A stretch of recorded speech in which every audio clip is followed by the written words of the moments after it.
Halo teman-teman, saya Nur Afifah, mahasiswa PPG Bahasa Inggris Universitas Muhammadiyah Gresik. Di kesempatan kali ini, saya akan menjelaskan tentang dasar-dasar pendidikan menurut pemikiran Ki Hajar Dewantara. Tujuan pendidikan Indonesia adalah menuntun segala kodrat yang dimiliki anak agar mereka dapat mencapai keselamatan dan kebahagiaan yang setinggi-tingginya, baik sebagai manusia maupun sebagai anggota masyarakat. Pendidik itu hanya dapat menuntun tumbuh atau hidupnya kekuatan kodrat yang ada pada anak-anak, agar dapat memperbaiki lakunya, bukan dasarnya, hidup dan tumbuhnya kekuatan kodrat anak. Pada tujuan pendidikan, terdapat kata menuntun. Lalu, apa makna kata menuntun? Makna dari kata menuntun sendiri ialah memberi arah dalam mengembangkan potensi mereka, misalnya dengan belajar melalui lingkungan sekitar yang terdapat nilai-nilai luhur budaya. Pendidik hanya dapat menuntun tumbuh atau hidupnya kekuatan kodrat yang ada pada anak-anak, agar dapat memperbaiki lakunya, bukan dasarnya, hidup dan tumbuhnya kekuatan kodrat anak. Makna menuntun dapat diibaratkan dengan menanam tanaman. Anak-anak itu bagaikan bulir-bulir jagung yang ditanam. Bila biji jagung ditempatkan di tanah yang subur dengan mendapatkan sinar matahari dan pengairan yang baik, maka meskipun biji jagung adalah bibit jagung yang kurang baik, kurang berkualitas, dapat tumbuh dengan baik karena perhatian dan perawatan. Pendidik mempunyai peran yang krusial dalam proses pembelajaran. Pendidik bertindak sebagai pamong atau fasilitator. Seorang pendidik tidak mengubah dasar alami anak, tetapi menuntun dan merawat perkembangan anak, seperti contoh sebelumnya tentang seorang petani yang sedang merawat tanaman. Pendidik bertugas membimbing, mengajar, serta dapat membantu perkembangan kepribadian seseorang dan mengarahkannya pada tujuan pendidikan dan kemerdekaan diri. Pengertian pendidikan dan pengajaran. Pendidikan dan pengajaran mempunyai makna yang berbeda. Pengajaran adalah sebuah proses pendidikan untuk memberi ilmu atau berfaedah untuk kecakapan hidup anak secara lahir dan batin.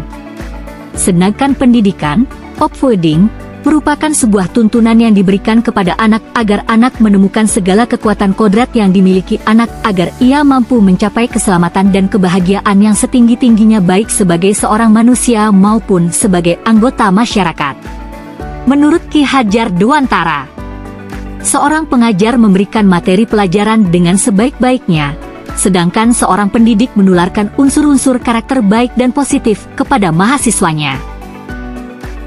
Berikut adalah dasar-dasar pendidikan menurut Ki Hajar Dewantara. Ki Hajar Dewantara mengajarkan bahwa pendidikan harus bersifat menuntun, bukan memaksa. Lalu pendidikan juga harus sesuai dengan kodrat alam yang berhubungan dengan potensi atau bakat yang dimiliki oleh anak sejak lahir, serta kodrat zaman yang berhubungan dengan tantangan sosial yang berkembang pada zaman tersebut. Yang ketiga ialah pendidikan yang merdeka, yang berarti membebaskan siswa dari segala bentuk tekanan atau paksaan. Lalu, yang keempat ialah budi pekerti, yaitu pendidikan harus menanamkan nilai-nilai moral dan etika, agar peserta didik memiliki karakter yang baik. Selanjutnya, ialah sistem among guru atau pendidik berperan sebagai pengasuh yang membimbing dan menjaga peserta didik dengan kasih sayang. Dan yang keenam ialah tripusat pendidikan, yang berarti pendidikan tidak hanya berlangsung di sekolah, tetapi juga di lingkungan keluarga dan masyarakat. Selanjutnya ialah tentang 3 filosofi pendidikan menurut Ki Hajar Dewantara. Filosofi pendidikan Ki Hajar Dewantara menekankan peran pendidik dalam 3 aspek penting. Pertama, konsep Ingarsa Sung Tulada menekankan bahwa seorang pendidik harus menjadi teladan yang baik bagi siswa. Artinya guru harus memberi contoh baik terkait sikap, perilaku, dan kebijakan kepada siswa. Kedua, filosofi Ingmadya Mangunkarsa menggambarkan peran pendidik yang berada di tengah-tengah siswa, di mana guru harus mampu memberikan motivasi kepada siswa untuk terus maju memperjuangkan tujuan dan cita-citanya. Pendidik tidak mendominasi, tetapi mendampingi siswa dalam proses belajar, membimbing mereka tanpa terlalu mengendalikan mereka. Ketiga, Melalui konsep Tut Wuri Handayani, Ki Hajar Dewantara menekankan bahwa pendidik harus mendukung dari belakang, memberikan dorongan dan kebebasan kepada siswa untuk berkembang secara mandiri. Pendidik memberikan ruang bagi siswa untuk berinisiatif dan bertanggung jawab atas proses belajarnya sendiri. Dalam proses tersebut, guru sambil memberikan dukungan yang dibutuhkan. Filosofi ini mencerminkan pendekatan pendidikan yang holistik dan menghargai kemandirian siswa. Berikut ialah penjabaran dari 6 dasar pemikiran Ki Hajar Dewantara mengenai pendidikan. Yang pertama ialah pendidikan itu menuntun. Pendidik hanya menuntun hidupnya kekuatan kodrat pada anak. Dalam proses menuntun, anak diberi kebebasan, namun pendidik sebagai pamong hendaknya memberi tuntunan dan arahan agar anak supaya tidak kehilangan arah dan membahayakan dirinya. Seorang pamong dapat memberikan tuntunan agar anak dapat menemukan kemerdekaannya dalam belajar. Yang kedua, pendidikan setiap anak itu menuntut mereka untuk mencapai kekuatan kodratnya, yaitu kodrat alam dan kodrat zaman. Kodrat alam berarti siswa harus menyesuaikan pendidikan dengan tempat ia tinggal, nilai sosial budaya dan daerah. Sedangkan kodrat zaman berarti pendidikan harus menyesuaikan perkembangan zaman yang berarti siswa dituntut untuk menguasai keterampilan abad 21. Selain itu, siswa dapat mengikuti perkembangan zaman dengan mengikuti perkembangan teknologi yang diintegrasikan dalam proses belajarnya. Pendidikan yang merdeka ialah memberikan ruang kepada anak untuk memilih preferensi mereka dalam belajar. Merdeka berarti mendukung anak untuk mandiri dan tidak bergantung pada orang lain yang akan memiliki pribadi kuat dan dapat berpikir sebagai manusia inisiatif serta bertindak merdeka. Dalam konteks ini, pendidikan juga harus mendorong kreativitas dan inovasi, sehingga anak tidak hanya menerima pengetahuan secara pasif, tetapi aktif terlibat dalam proses pembelajaran. Dengan demikian, mereka dapat mengembangkan potensi diri dan belajar untuk menghadapi tantangan di masa depan dengan percaya diri. Budi pekerti merupakan perpaduan antara cipta, kognitif, dan karsa, efektif, sehingga menciptakan karya psikomotor. Budi pekerti melatih anak untuk memiliki kesadaran diri yang utuh, sehingga dapat mencapai kemerdekaan diri mereka dan kemerdekaan diri orang lain. Selain itu, budi pekerti juga mengajarkan nilai-nilai moral dan etika yang penting untuk membangun hubungan yang harmonis. Halaman ini adalah halaman lanjutan mengenai dasar pemikiran Ki Hajar Dewantara tentang pendidikan, yaitu sistem Among dan Tripusat Pendidikan.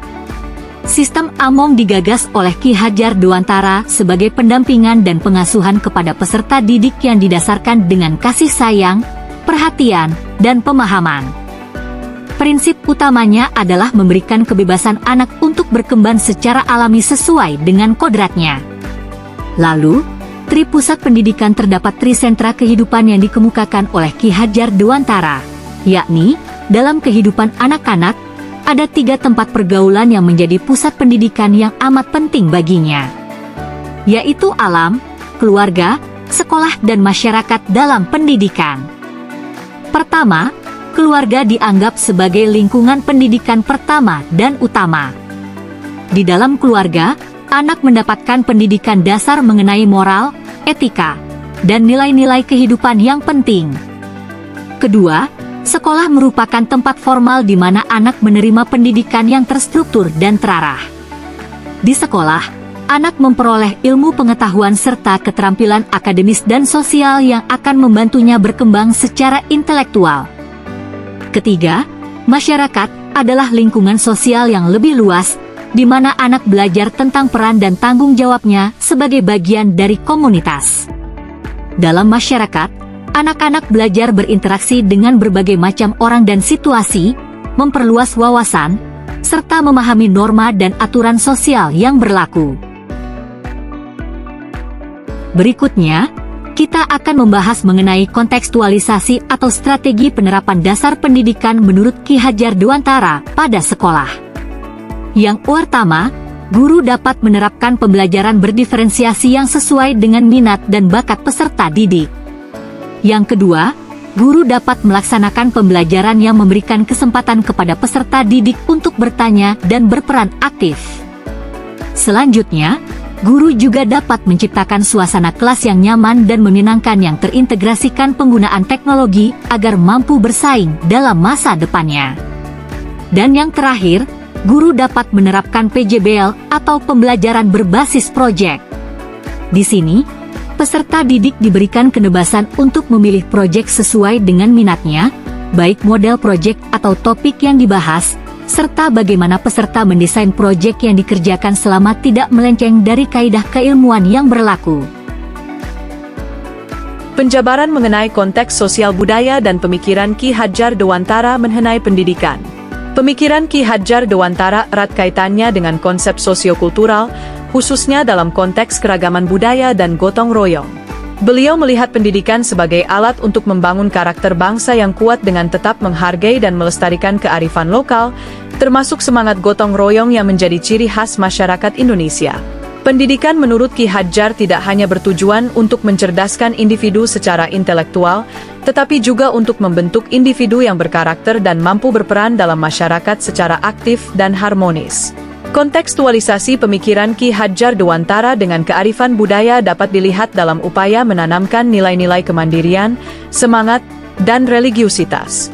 Nilai-nilai ini muncul dari budaya lokal yang beragam dan syarat dengan norma-norma yang mengedepankan moralitas serta tanggung jawab sosial. Pendidikan yang berakar pada budaya lokal ini dianggap mampu menghasilkan individu yang mandiri, berkarakter, dan memiliki kesadaran religius yang tinggi. Demikian penjelasan dari saya tentang kontekstualisasi dasar-dasar pendidikan menurut Ki Hadjar Dewantara. Semoga bermanfaat bagi semua pendengar. Jika mempunyai pertanyaan, Anda bisa bertanya di kolom komentar. Terima kasih perhatiannya, sampai jumpa lagi di lain kesempatan.